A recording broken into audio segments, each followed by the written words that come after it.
Hi y'all, I'm Virginia Willis, chef and cookbook author from Atlanta, Georgia. I'm going to show you how to make a classic buttermilk biscuit. So the first secret to a classic buttermilk biscuit is the flour, right? So I have a soft winter wheat flour. It's white lily. It's my favorite flour for biscuits. I've used it my whole entire life. My grandmother used it, my mother used it. There are photographs of me, 3 years old, making biscuits with white lily flour. So I'm going to show you how to measure flour. You'll notice that I scooped and I'm going to tap and scrape, okay? So you don't want to spoon the flour in and you don't want to pack the flour in. What you want to do is scoop, tap, and scrape. So I have 2 cups of white lily flour in my bowl. And now I'm going to add my baking powder. So I'm going to add 1 tablespoon of double acting baking powder and 1 teaspoon of fine salt. So we combine our dry ingredients first. Here we go. And the double acting baking powder has 2 phases. It first reacts when we add the moisture or the buttermilk, and then the second phase of reacting is when we put it in the hot oven, and that's what makes our biscuits light and fluffy. All right, so now I'm going to add my butter. Now, once upon a time, a long time ago, people would use lard. My grandmother actually, when I was growing up, would use Crisco. My favorite biscuit is made with butter. So I'm just simply cutting the butter into little bits, and I'm going to add it to my flour, and the butter is cold. Right? And then here I have a biscuit cutter. Now I love to make biscuits, so I always use a biscuit cutter. You can use 2 forks, you can use 2 knives, you can even make these in the food processor, but I always think that you need to learn something by hand first so you know how it feels. There's just something wonderful about getting your hands in that dough. So now I'm going to take my biscuit cutter and I'm cutting the butter into the flour. Now flour has a protein called gluten, and gluten is activated by moisture and motion. And all flour has gluten, but white lily, as a soft winter wheat, is naturally low in gluten.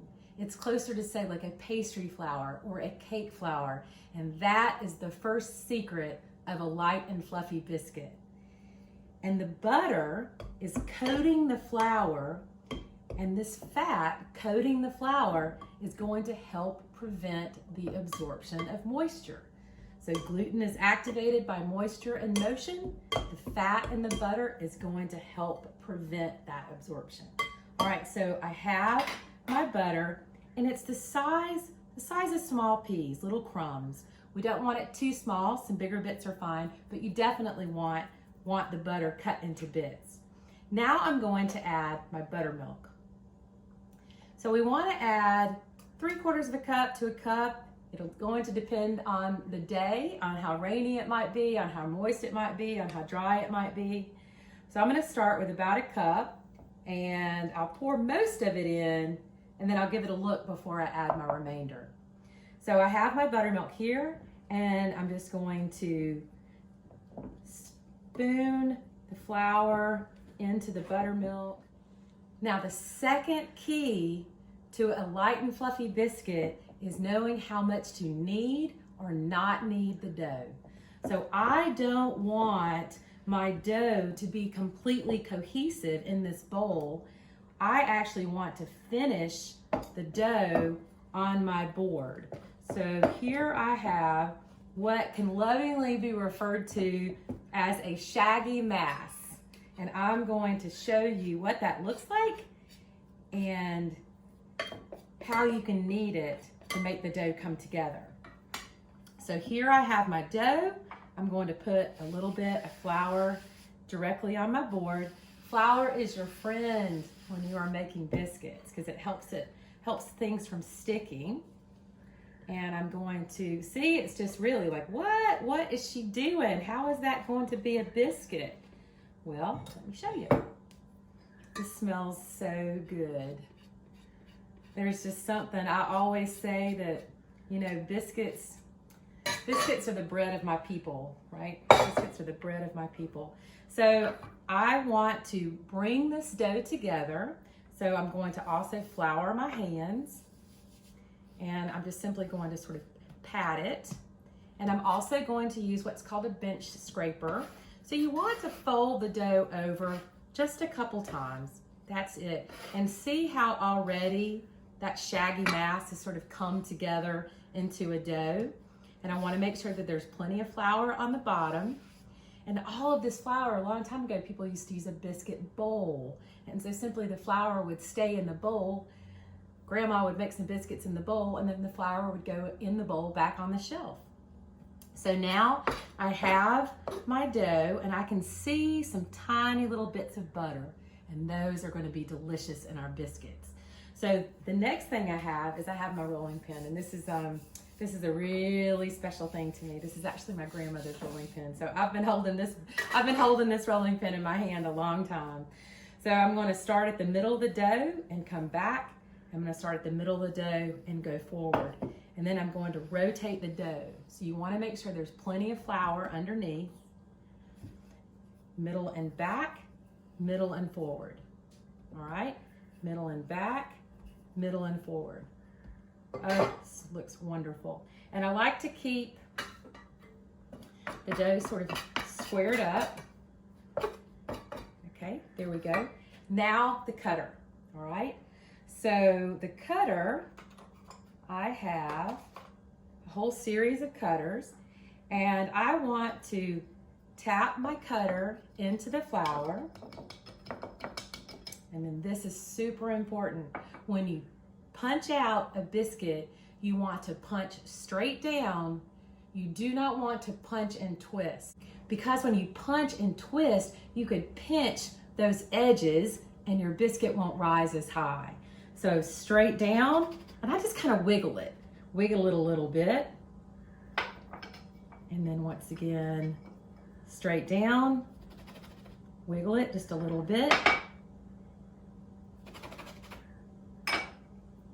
Now you can bake your biscuits on a cast iron skillet, on a plain baking sheet. Here I have a Silpat lined baking sheet. You can use a parchment baking sheet. So the key is that when you place your biscuits on the sheet pan, I always say this, so biscuits are like people. If your biscuits are not touching, the edges are likely to be crispy, maybe a little hard around the edges.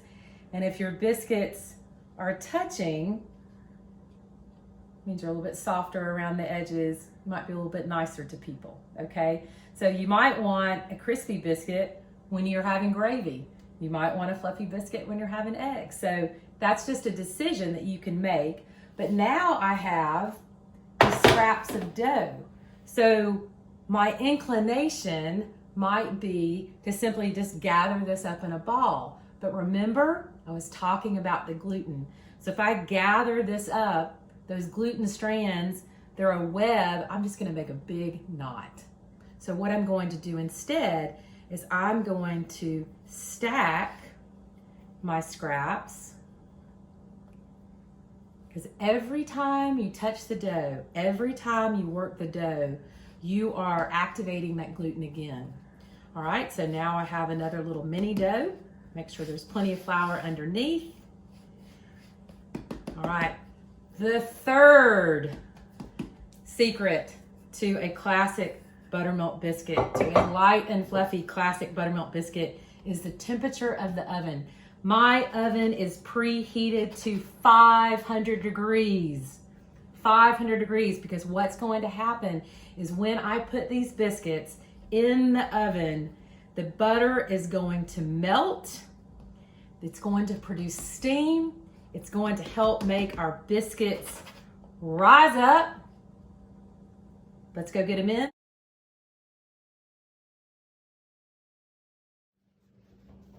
Look at these beautiful biscuits. Oh my gosh, they smell so good.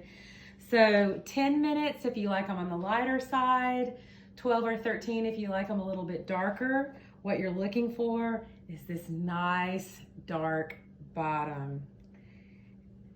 Put them in our little biscuit basket. I want to show you what the inside of one of these looks like. So these are more cakey because we didn't need them very much. Oh, hot, hot, hot. Oh my gosh, look at that. So nice and tender, fluffy biscuit. You are going to, just tuck that in the bottom. You are going to love it. For more tips, techniques, and recipes, please visit virginiawillis.com. Bon appetit, y'all.